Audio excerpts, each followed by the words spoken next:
कैसे हैं आप सब? चलिए शुरू करते हैं। तो अभी हमारा आज का नेक्स्ट टॉपिक होने वाला है टोकनाइजेशन एंड आईसीयू। ये मेरा फेवरेट टॉपिक है, ठीक है। तो चलो शुरू करते हैं।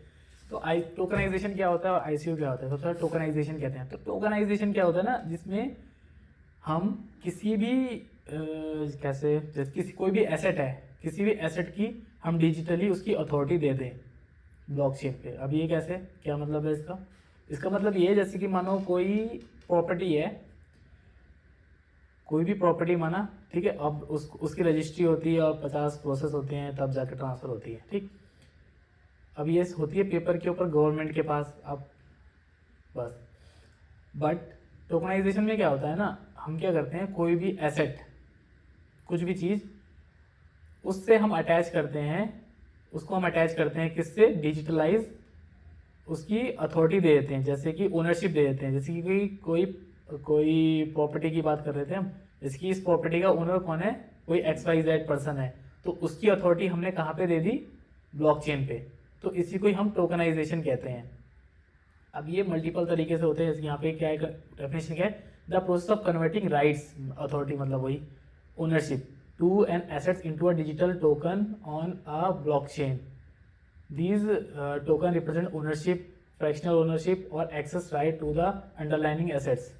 वही सेम चीज़ है कि ब्लॉकचेन के ऊपर हम किसी एसेट की अथॉरिटी दे दें किसी पर्सन को, और उसको वही ये जो अथॉरिटी होती है वो ओनरशिप, फ्रैक्शनल ओनरशिप और access to the rights. Ownership मतलब वो उसका ओनर होगा, फ्रैक्शनल ओनरशिप मतलब पार्टनरशिप में ओनर होगा किसी भी प्रॉपर्टी का, and access to the rights मतलब वो उस जो प्रॉपर्टी है उसको यूज़ भी कर पाएगा। इसका कहने का मतलब ये है।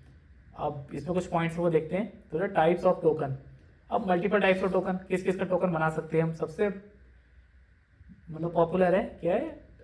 आर्ट्स। जब आर्ट का हम टोकनाइजेशन करते हैं तो उसको क्या कहते हैं हम? NFTs, non fungible tokens. तो उन्हीं के थ्रू हम क्या बनाते हैं? टोकन्स। उन्हीं के थ्रू हम मतलब जो भी है टोकनाइजेशन के थ्रू ही हम क्या बनाते हैं? NFTs। जैसे कि यहाँ पे एग्जांपल दिए, किस किस का बना सकते हैं? There can be represent various type of assets including real estates, मतलब जो प्रॉपर्टीज हो गई, स्टॉक्स हो गए, कमोडिटीज, आर्ट्स, जो भी है पेंटिंग्स की जो हम NFTs बनाते हैं, इंटेलेक्चुअल प्रॉपर्टीज एंड मोर, और बहुत सारी चीज़ें हैं। किसी भी चीज़ का बना सकते हैं, जो भी रियल एसेट होगा उसको हम टोकनाइज करके ब्लॉकचेन पे रख सकते हैं, ठीक है। बस इसका मतलब यही है, represent the utility of the government rights with the decentralize application. The utility और द गवर्नमेंट राइट, हम उसमें गवर्नमेंट की भी वो कर सकते हैं कि इसको इन्वॉल्वमेंट, मतलब इसने जब ये बाय करी तो इसको अथॉरिटी है इस चीज़ की। इसके बाद है इसका बेनिफिट, सबसे बड़ा बेनिफिट इस चीज़ का है ना कि जैसे कि हम किसी भी पेंटिंग को बाय करना होता है, अगर ऑफलाइन या जैसे भी कहीं से ही बाय करें, तो फिर उसकी जैसे कि प्रॉपर्टी को भी बाय करते हैं तो उसकी एक टाइम होता है कि इतने 20 से इतने 20 तक ऑफिस में जाके उसको काम कर सकते हैं, ठीक है। बट इसमें सबसे बेनिफिट क्या होता है, ये 24/7 ओपन है। आप ब्लॉकचेन पे आओ, अपना ट्रांजैक्शन मतलब जो भी है, किसी को कुछ ओनरशिप ट्रांसफ़र करनी है तो किसी भी टाइम में ओनरशिप ट्रांसफ़र कर सकता हूँ, और वो भी एक्सेप्ट कर सकता है, ठीक है। तो ओनरशिप मतलब 24/7 होगा। और एक चीज़ और, लो ट्रांजैक्शन कॉस्ट। इसमें ट्रांजैक्शन कॉस्ट क्या होगी? बहुत कम होगी, क्योंकि किसी को कहीं पे मूवमेंट करनी ही नहीं है तो फिर ट्रांजैक्शन कॉस्ट बहुत कम हो जाएगी। ना किसी को ट्रैवल करना है, ना कुछ करना है, बस चीज़ को यहाँ से यहाँ पे ओनरशिप को ट्रांसफ़र कर देना है उस चीज़ का। एंड रिड्यूस द कॉन्स्टोप्रेसी and great accessibility for the global market. Risk कम हो जाता है इसके अंदर, ठीक है। फॉरवर्ड की वो सारी चीज़ें कम हो जाती हैं। और accessibility of the global market. Accessibility of global market का क्या मतलब है? इसका मतलब ये है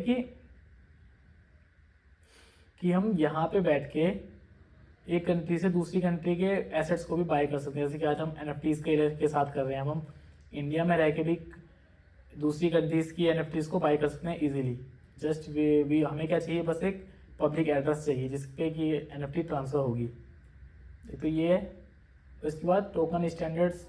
टोकन स्टैंडर्ड्स क्या होते हैं? अब टोकन मल्टीपल टाइप के टोकन्स होते हैं। अब हम कौन सा टोकन स्टैंडर्ड यूज़ करें? जैसे कि इथीरियम ब्लॉकचेन पे इथीरियम ERC20 एक टोकन है, इथीरियम ERC721 एक टोकन है। ERC20 क्या होता है? फंजिबल टोकन, मतलब मतलब इसकी मल्टीपल क्वांटिटीज क्रिएट होती हैं जिससे कि हम अपने टोकन्स लॉन्च करते हैं। इस ये वाला टॉपिक अभी दोबारा कवर करेंगे नेक्स्ट स्लाइड में, जिससे कि हम अपने टोकन्स क्रिएट करते हैं। ठीक है, ये होते हैं फंजिबल टोकन्स, मतलब मल्टीपल क्वांटिटीज होती हैं। जैसे कि शेयर मार्केट में होता है ना, एक शेयर होता है, ठीक है, उसकी मल्टीपल शेयर्स होते हैं, मतलब कोई भी कंपनी होती है उसके शेयर्स होते हैं और उसका शेयर प्राइस होता है, बिल्कुल सेम चीज़ होती है यहाँ पे। वही चीज़ बनाते हैं इसके अंदर टोकनाइजेशन का यूज़ करके। और ERC 721 non fungible token NFTs, जो डिजिटल आर्ट्स का यूज़ करके NFTs बनाते हैं, या हम रियल इस्टेट का यूज़ कर सकते हैं, या कोई भी एसेट्स कमोडिटी जो भी हैं। This standard provide guideline for token issuance, transfer and interpretability. ठीक है, तो इनका यूज़ करके हम टोकन को इशू कर सकते हैं, ट्रांसफ़र कर सकते हैं, और जो भी उसमें कुछ काम है, ओनरशिप या उसका एक्सेसिबिलिटी है, वो सारी चीज़ें हम कर सकते हैं इथीरियम ब्लॉकचेन पे, ERC20 और ERC 720 की वजह से। अब इसका यूज़ केसेस क्या होता है?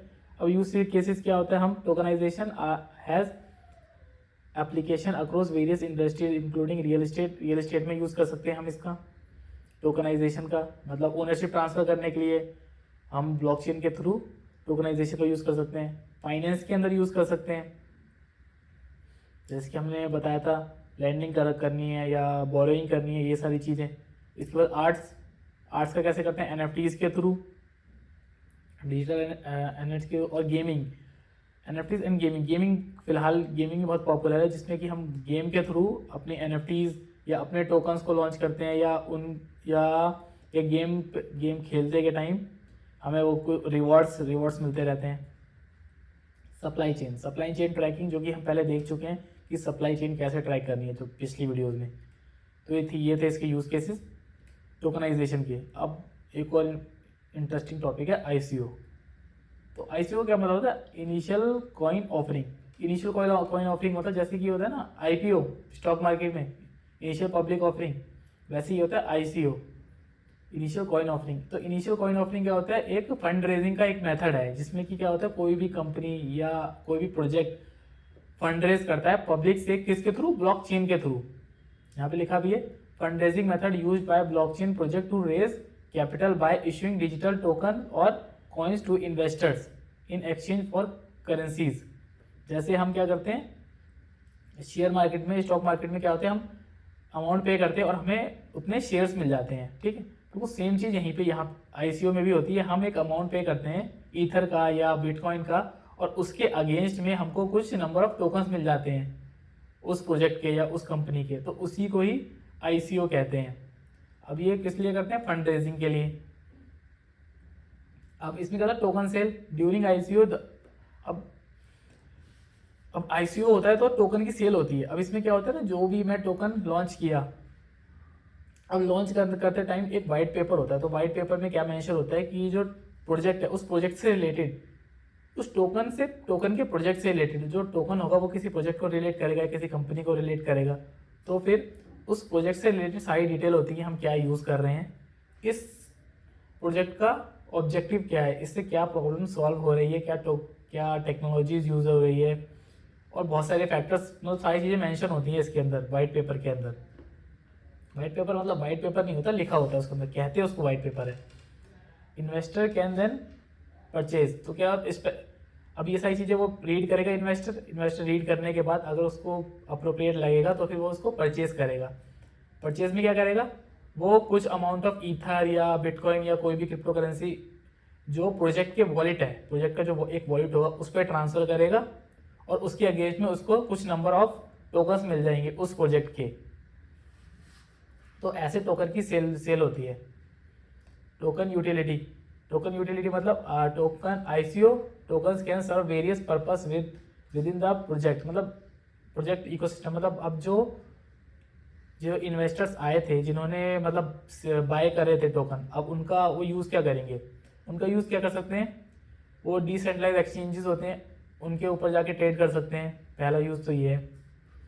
उसके बाद उनको एक्सेसिबिलिटी होती है हमारे रिसोर्सेज की, कि वो हमारी सर्विसेज का यूज़ कर पाएँ, हमारे रिसोर्सेज का यूज़ कर पाएँ। ये दे सकते हैं, जरूरी नहीं है कि सबको मिल ही जाएगी, ये दे सकते हैं।